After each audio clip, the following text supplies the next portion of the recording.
John chapter 10, wagay laing vision, mission, no? Matut pa, vision, mission statement ang yawa. Okay? Kung ang Ginoo na plano sa itong kinabuhi, ang yawa na po siya'y mission and vision. Okay? Ingon sa John chapter 10 verse 10, no, the devil came to steal, kill, and destroy. Mao na ang iyang vision. Ug mao po na ang iyang mission. Pero ingon dito sa next part, sa verse 10, I have come that they might have life and have it to the full. Muna itong gisgutan last meeting. Okay? So, ang mission ni Christ is to give us life. Kaninga life is more than just existence. Kaninga life, manghigala, is to the fullest. Ang King James, gigamit ang word abundance. So, kung ang mission sa yawa, kill, steal, and destroy, ang mission sa Ginoo is kuhaon ang giilog sa yawa. Kay niabot ta diri sa kalibutan with a purpose, niabot ta according sa plan sa Ginoo, created into God's workmanship, muna ingon sa Ephesians 2:10, Jeremiah 29:11, naa siya'y plan sa tua, pero tungod sa mission, vision statement sa yawa, iyang giilog, so karon ihatag na to itong life kay Christ para makuha balik. And ma-enjoy siya accordingly, not just life, but have it to the full. Okay? Muna ingon dito, the Lord's purpose. Ang iyang purpose yun ang mo prevail. Okay? So, ang Ecclesiastes chapter 2 verse 10 to 11, si Solomon, ang pinaka maalamong tao ibabaw sa kalibutan sa iyang panahon, tungod kay ang iyang kaalam sa Dios. Ang iyang kaalam hinatag sa Dios. Ang iyang kaalam gipagamit sa Dios. Nangayo siya ug unsa ang iyang pangayoon, wa sa nangayog sa lapi bahandi kundili kaalam. Ug tungod siyang kaalam, kabalo ba ta nga sa katapusang edad ni Haring Solomon, nahimo siyang unfaithful sa Ginoo. No, delikado po ning sobra ang naa sa tuwa. May rigiding tama-tama ra. Pasalamat ta nga wala na nubra. Okay? Unsa nang naa sa imuha, learn to be content, matud pa ni Paul. Kay basin, sige tagdakop sa hangin. Si Solomon nakasulay og 600 kabuok asawa. 400 kabuok kabit. At 300, mali akong 700 ang asawa, 300 ang kabit. Kung nasulayan niya na, wala pa man takasulay, mo nang gusto ang uban musulay. Gusto ang uban musulay, kay wa sila kabalo, unsay na adiha. So, ang makasulti, ang gikan na dito. Sus, pag-adto na kong Amerika, more man day hapon. No? Sa Permiro, excited pa. Pagkadugay na, niuli na si Samuel diri. American citizen man eh. Unya, taga dito man eh. Hangtod karon ambot, na Pinoy na ba ni? Dito man siya nagdugay. Uni-uli siya, kay matod pa niya, maura gihapon. Kay gikan na siya dito. Si Solomon, muna nakaingon si Solomon, meaningless, kay gikan na siya dito, kita gusto pa mo adto. Nakasulay si Solomon, manghigala, o tanan yang gustong mapalit. Kita utangon pa. No, i-installment pa. Siya, isa lang niya kalitok na ana. Kasulay siya daghan kaayong mga tanom, ibabaw siyang palasyo. Nakasulay siya bulawan nga baso. Kasulay siya daghang sulugoon. Tanan nga iyang gipangandoy. Kay human naman siya sulay, pero kita gusto pa ta mo sulay. Pero giingnan ta niya, ayaw na lang kay gikan ko didto. No, muna ingon niya, everything is meaningless, chasing after the wind. and nothing was gained under the sun. No? So kanang cycle sa to ang life, abi nato maulang na. Pero ang lesson nga na diha, more than just naapay daghan. Nawa na to makit-e. Okay? So, isa sa mga quotes ni Solomon, ingon siya sa Ecclesiastes 3:1, to everything there is a season. Okay? Tulo ka butang akong nakita diri. No? A time for every purpose under heaven. Season, time, and purpose. Everything, tanan daw, dito sa States, sa among lugar, sa Damgo, upat ang season dito. Winter, spring, summer, fall. Sa Pilipinas, duha ra ang season. Matud pa nila, dapat mas dato daw ang Pilipinas. Bisag duha ra ang season. Kanang gitawag nila summer and monsoon. Okay? Mo din na siya.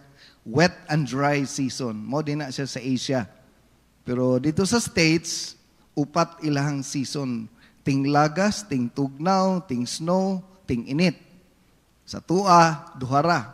Nganong mas dato daw unta ta, kay sa panahon daw sa Amerika nga ting snow, ugbot hunaw-naon, way makatrabaho, way makatanom, no? Sa pagtrabaho nga perting tugnawa, pero nganong dato sila.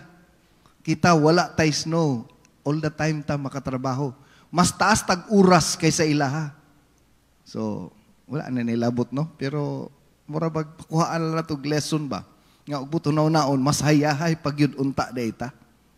Okay? So, ang message ni Solomon, ingon siya, sa tanang butang naagyoy season.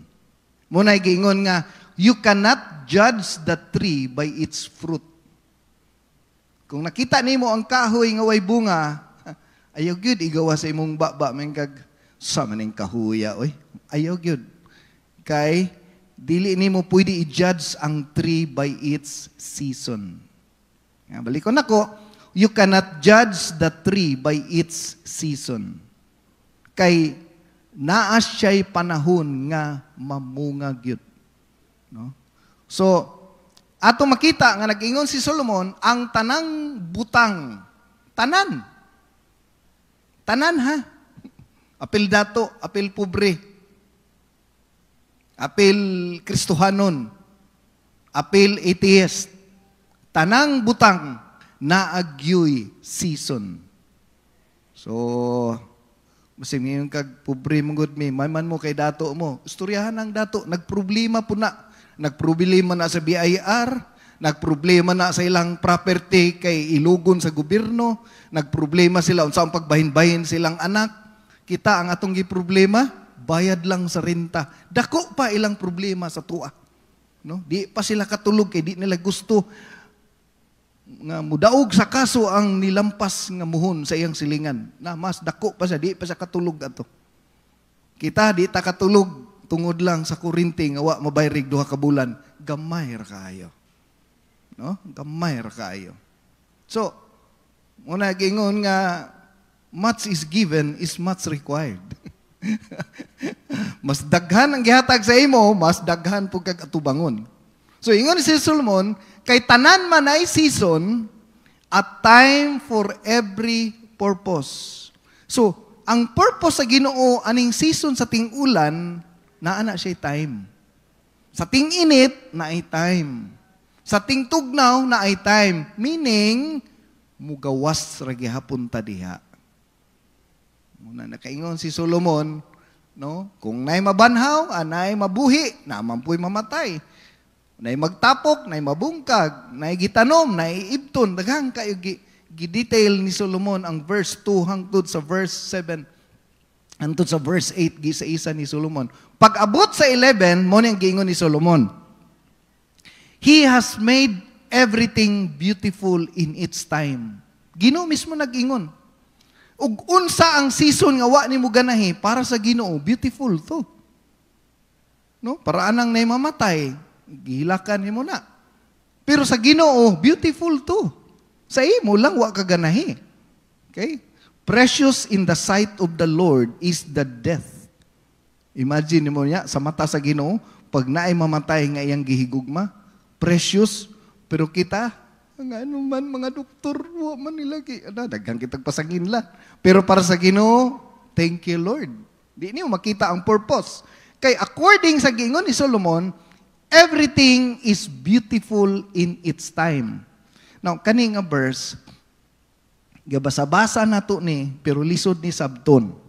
Pero ato ning sabton ning sunod niya. Ingon siya diri sa verse 11, also, He has put eternity in their hearts. Lalom-lalom ni nga English. Hasta po ko, ako kasabot. No? Pero sabton tan ni ron.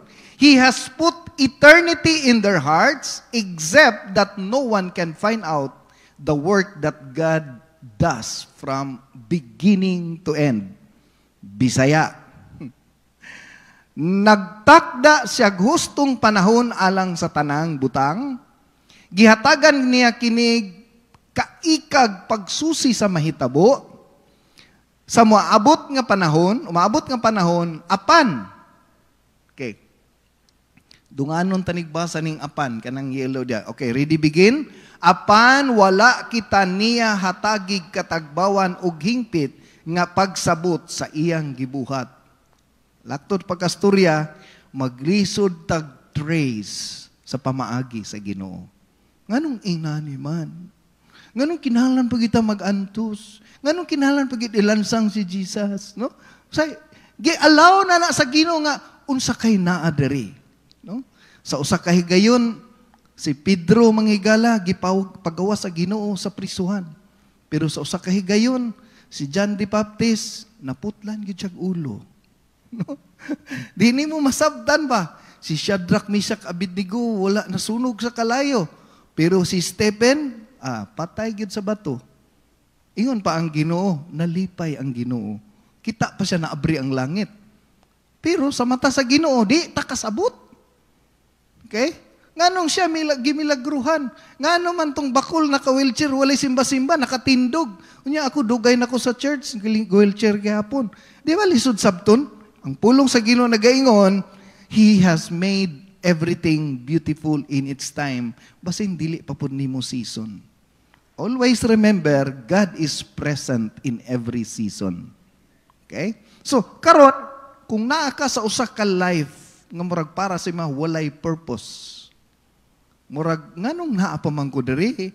Nganong unsa pa may matud pa? Wa may nagmahal. Okay? So, remember sa giingon sa Ginoo, nagbutang sa eternity sa atong heart. So, ang atong buhaton mangigala is tinguhaon na to, muna dapat day atong kinabuhi makasabot. People perish because lack of knowledge.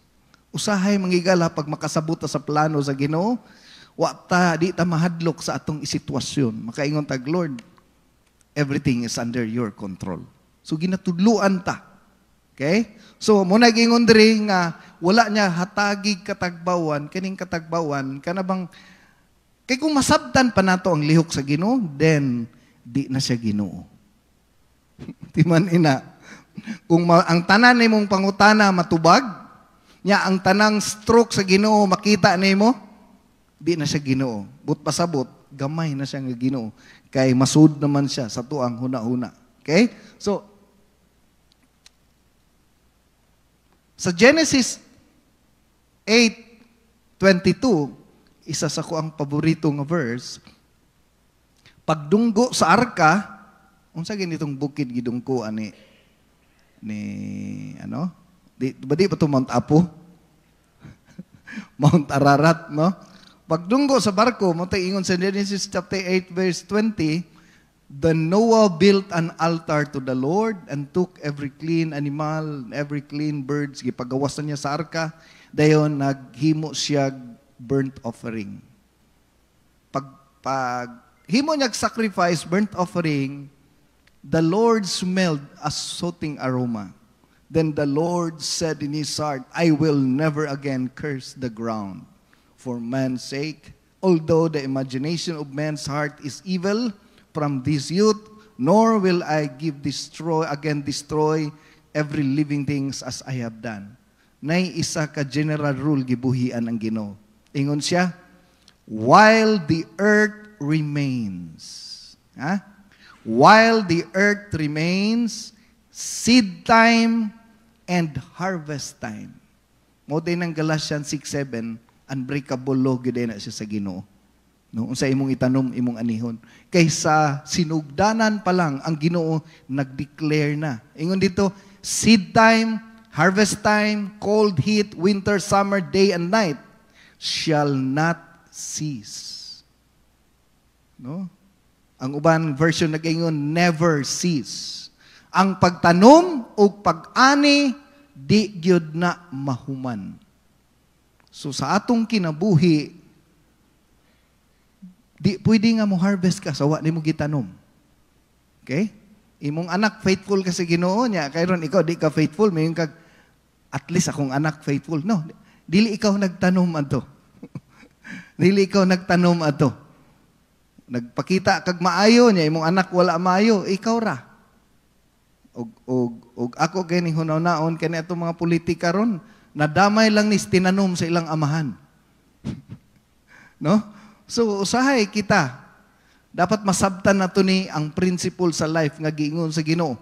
While the earth remains, seed time and harvest time shall not cease. So mo nag-iingon, no? Ang dako gyud relation ang law of the harvest sa gingharian sa Dios, no? Dako kayo sa relation.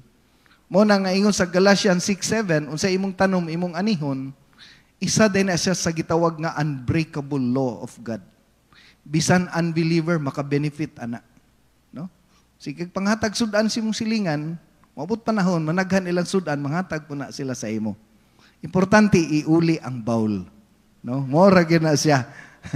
Kay basig matingala ka wa naman ang hatag, no? Okay, tanang bowl na hurot na, no? So, general rule gyud na siya. Unsa na lang kung sa Ginoo nato i-apply. Kung ang silingan mubayad pod sa imong gihimo, unsa gitawag na law of reciprocity, gihimo nila kay na kay gihimo sa ilaha. Kung effective na sa wala sa Ginoo, unsa na lang kung ang imong gihimo para sa Ginoo. No, unsa na lang. Okay? So kani atong gihimo ron, kung effective to nga wala sa Ginoo, unsa na lang pag na ang pagyud sa Ginoo. Okay? So makita nimo no nga ang kaning tanom ug ani naigo siya sa circle of life. Okay? Kaning circle of life, seed growing into plant, bearing fruit, and then the seed falling to the ground to start the process again. Gatuyok-tuyok lang ba? No? Ang liso, imong itanom, pagbunga niya, unsa gani ang liso? Patyo na pod. Kaya sa principle sa Ginoo, hangtod daw nga ang liso dili mamatay, dili siya mohatag og bag-ong life. So pagpatay, itanom na pod, no? Gitawag na siya germicide. No? Pagtanom ana, process na pod, mugawas na pod siya. Pagbunga, kauno na to ang prutas, ang liso, i-process na pod, ibulad sa init. Wala baya liso nga mubunga nga itanom nimo nga di patay. Dapat baya patay. Okay? So dapat mamatay sa siya. Muna nga si Jesus Christ dapat mamatay. Kay kung dili siya mamatay, magpabilin siyang isara.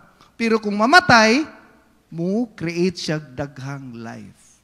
So mo na nga sa atong life, naa na gina siya ang circle of life, no?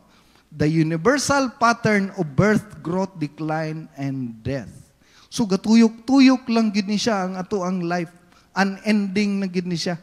No? Kanang ingon nga, kanang imong naong no, mo kini naong sa imong amahan sa unang panahon, no? Basta gini imong naong nag-exist na ni 1,000 years ago, no? Gatuyok-tuyok lang na siya, kaliwat sa kaliwat, okay? So sa circle of life dinhi, unsa man ang imong ma-generate, no? Unsa may ma-generate? Unsa may imong mapasa sa imong anak? Unsa nga generation, nabiyay tayo gitawag sa circle of life, na ay generational blessing, na apoy generational curse. Muna ingon si Moses, choose you this day whom you will serve. Okay? Blessing or curse?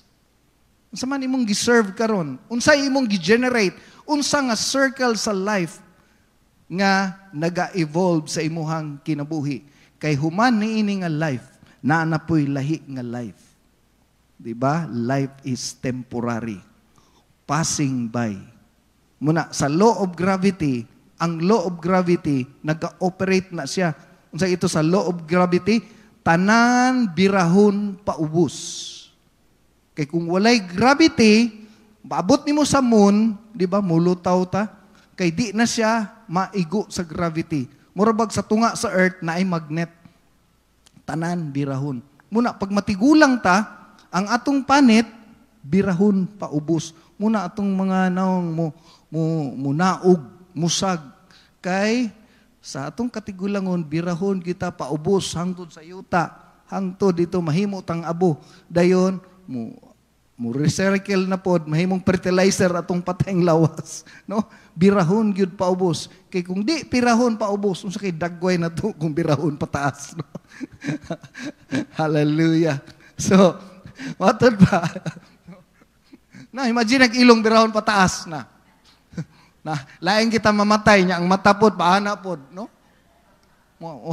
Asam ni namatay sa moon? May gravity sa moon. Okay? Sumoto nga ingon si Solomon sa Ecclesiastes chapter 3, no? Ang time, season, walay exempted.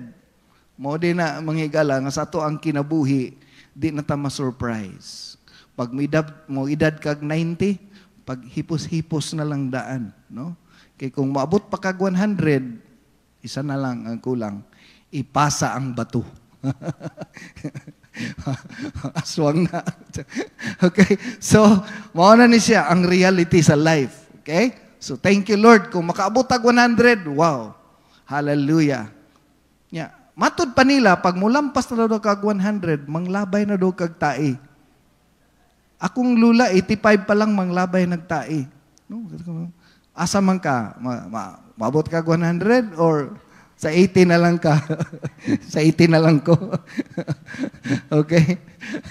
Di na magpanti niya, magsuri-suri, bisag asa, no? Eh, Lord, kuhaan na lang ko, Lord. Kuhaan na lang ko.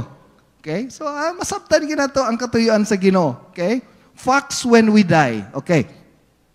Accordingly, no? After 100 years, okay? Ambot. Thank you, Lord. Kaabot tani.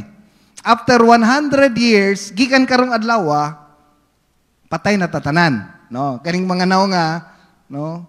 Atong makita ani apo na lang, dili anak, apo.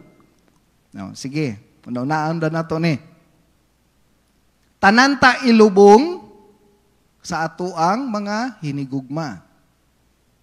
Kani isa sa highlights, no? Somebody will own everything we have today. Okay. So, ang uban kanang imong yuta diha ron, no? Nakapangalan pa na si mong lolo, no? Okay? So, di na ipuli na, i-process na. Okay? Di na imuha kanang imong mong gitamnag pagdumot sa imong igsuon kay wa natarog bahin sa imong ginikanan. Karon grabe imong pagdumot, yang ending ipasa pa day gihapon nimo sa imong mas may mo pasaylo, no? Ihatag na lang na no?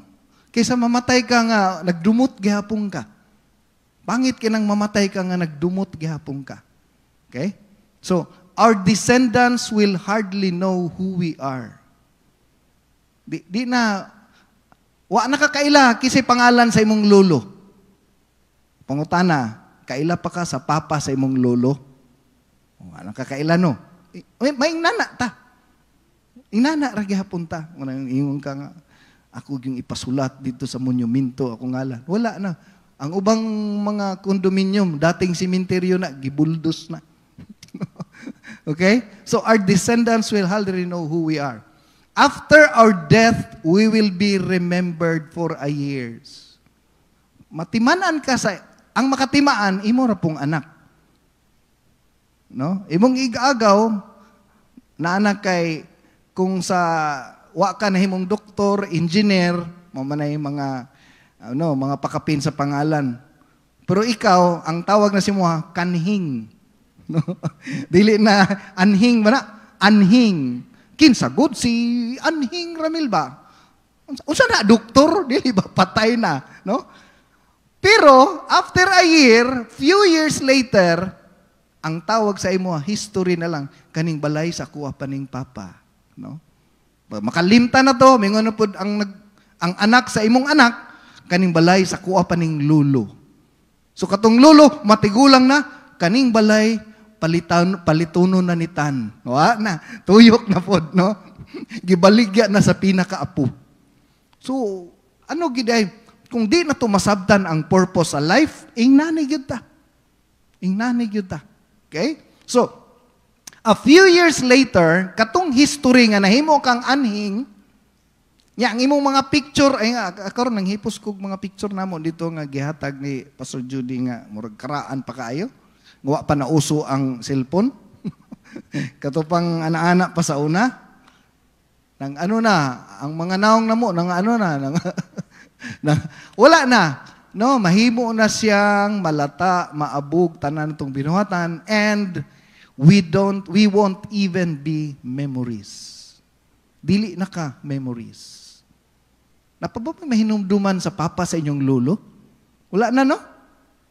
Wala naman minumduman sa papa sa inyong lolo. Ang ako lang minumduman, no, katong nagtrabaho sa mos clinic sa una, basta pastor kanidong tibuk magtuod sa mua pa ning lolo sa una. Wala sa una pa to. No, karon daganang mga building, wala na, human na imong lolo. Ayun na lang hisgutin na. Ingon akong mama, amua daw unta niya. Ayun na, human na. No? So, you won't even be memories. Di na ka. Wala na jud ka sa memory. Wala na jud ka sa memory.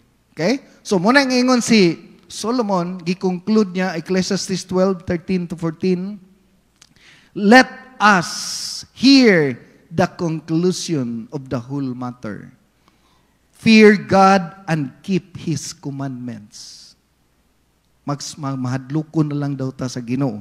Tumana iyang mga sugo. Kay ingon sa diri, for God will bring every work into judgment, including every secret things, whether good or evil. So ang ending na ni, mga tubang tangtanan sa Ginoo. No? Anong inaniman ka? Wala naman lagi ka nang alagad sa Ginoo. Kung anak mong good, wapa ka human sa college. No? Di ba? Gihimo na to para sa tong anak. Na. So, dapat mabutang na sa atong huna-huna. Sa Judges chapter 2 verse 8-12. Now Joshua, the son of Nun, the servant of the Lord, died. Namatay si Joshua. Si Joshua, great man sa Ginoo. Okay? Pag edad niya 110 years old, wala pa manggoy mga junk food sa una. Munang niabot sa 110 years old, no? Wala pa social media. Alas 6 pa si Joshua, matulog na. No? Makasurten magod sa life ning cellphone. Kanang magsige tagbilar, di ka kaabot 80. Si Joshua, 110 years old. No? Why cellphone eh? No? Sige, panigbaktas. Why taxi ni? Ingon diri sa verse 10, when all generation had been gathered to their fathers, another generation arose after them who did not know the Lord. 11, then the children of Israel did evil in the sight of the Lord. Kana ganing pag-abot sa generation sunod nimo, the generation next to you, next to me. Ang generation next to me, si Tubi, si Faye, si Rain, no? Muna silang generation next to me. Kung mamatay na ko, ang question, basin maparehas sa generation ni Joshua. Basin di na sila kaila Ginoo.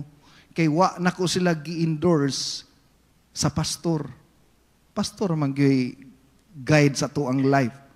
Mentor, spiritual nga mag-give account, no, mag-pray, mubadlong.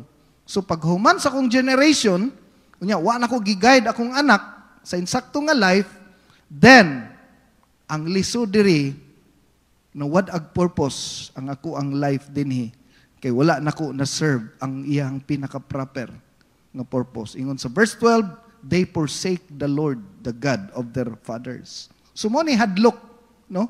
Nga wa na to giserve ang purpose. Mo nang atong subject, atong i-ignite natay purpose. Kay basig ka na imong gihaguan karon, no? Ibaligya lang na sa imong anak sa baratong kantidad. Lahi biya ning kanang imong gihaguan nga dili imong butang nga dili imuha. So we are created to carry God's glory. Nga pag-abot sa generation, dapat ang akong mga anak mo padayon pagpangalagad sa Ginoo. Okay? Padayon sila magtinguha sa Ginoo para magkaroon tag spiritual legacy. Okay? I-protect na to ang coming generation. Mga generation to come. Kabalo mo anong nako diri sa nga tubangan? Mother's Day man dayro no? Gihaguan gyud ko pag-ayo sa akong mama. Bisan ug wa ko ganay simba pero bunalan man. Simba na lang, no? Grabe akong mama, mangusi, no? Masuko, magyaw-yaw. Bisag bata pa ko. Pasimbahon jud ko. Kay nahimo day kong product sa iyahang pag-sacrifice. I-protect ang coming generation. So muna ito ang bantayan kay basin wa na tay mapasa. Okay? So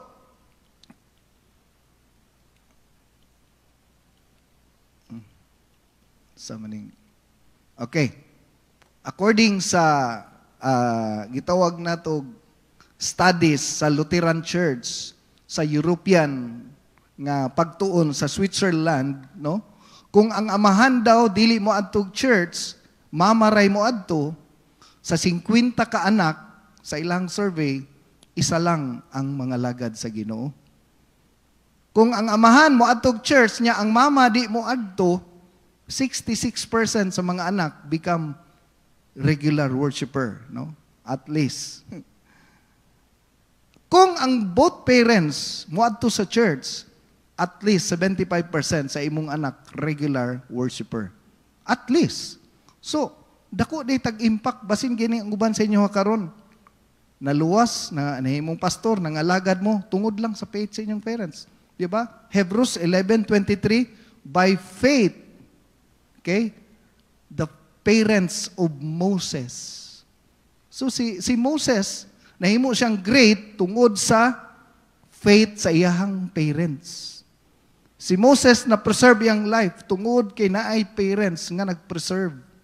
3 months biya siya gitaguan sa basket until such time dool na siguro mga sundalo iya na lang giit sa ang basket sa sapa. Okay? So, grabe. So, makita nato mangigala nga daghang mga pamilya karon wala na nila gilid ilang family nga mangita og church. Gitawag biya to nig spiritual home. Okay? Unsa ganito?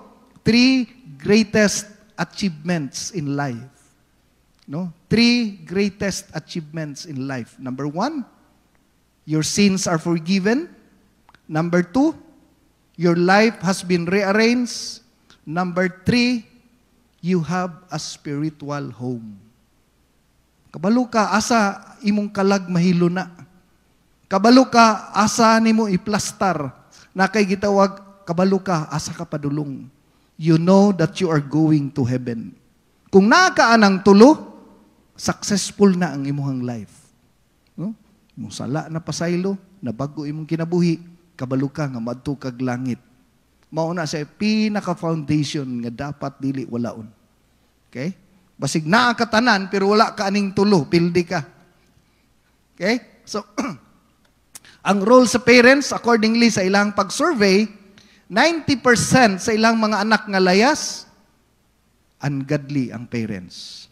Wa may mubadlong. Huwag masuko. 85% sa ilang mga anak na behavioral disorder, no? Mga pasaway, bully, tungod sa ungodly parents. 71% sa high school nga wakatiwas og eskwela, tungod gyapon sa ungodly parents. 75% nga na-involved sa drugs, tungod gyapon sa ungodly parents. 85% sa mga naa sa prisuhan, gikan gyapon sa ungodly parents. 63% nga nag-suicide, ungodly ang parents. So kita nga parents, dapat i-lead na to atong anak. Okay? Para mahimong ma-experience na to ang abundant life, no? Life that God has designed. Okay? Muna ingon diri nga, build your spiritual legacy. Mag-build daw ta og spiritual legacy. Tama siguro na, no? Mag-build tag spiritual legacy. Okay? According sa atong ingon sa Ginoo kang Moses, no? Seed time and harvest time. Pasabot, okay? Kaning imong sacrifice gihimo karon is nag-invest ka para sa imong future.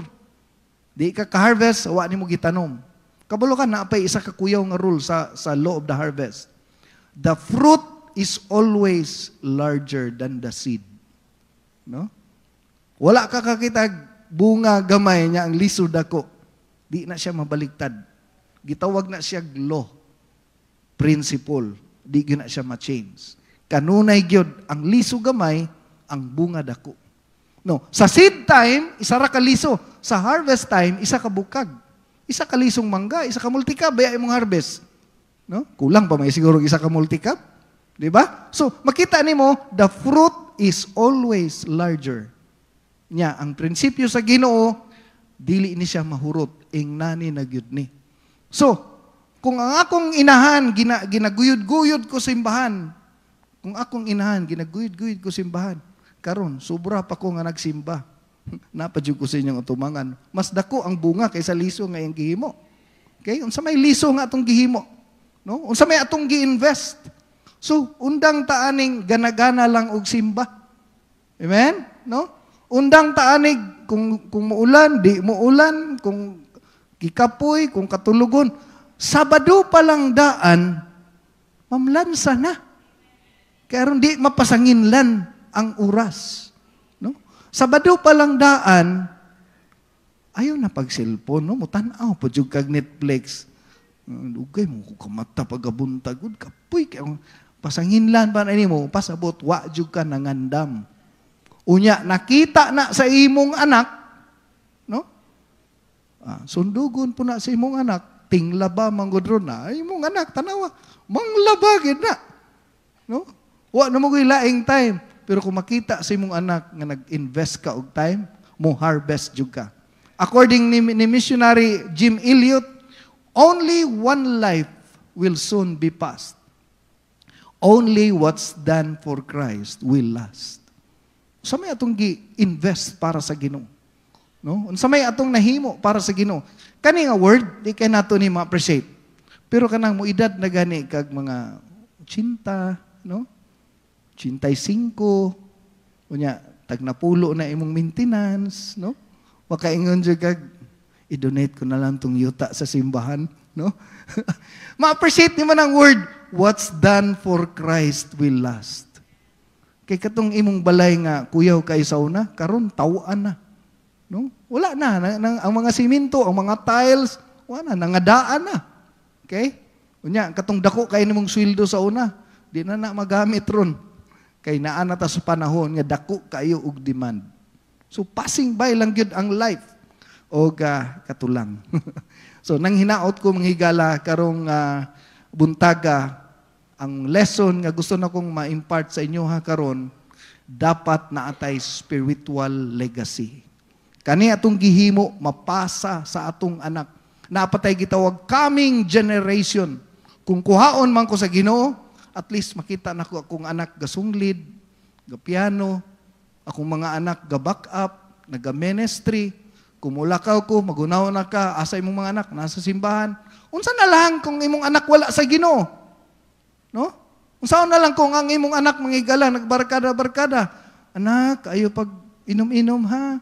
Di gina mainom sa imong atubangan. Natural gyud na siya. No, ayo pag uyab-uyab ha sa imong atubangan.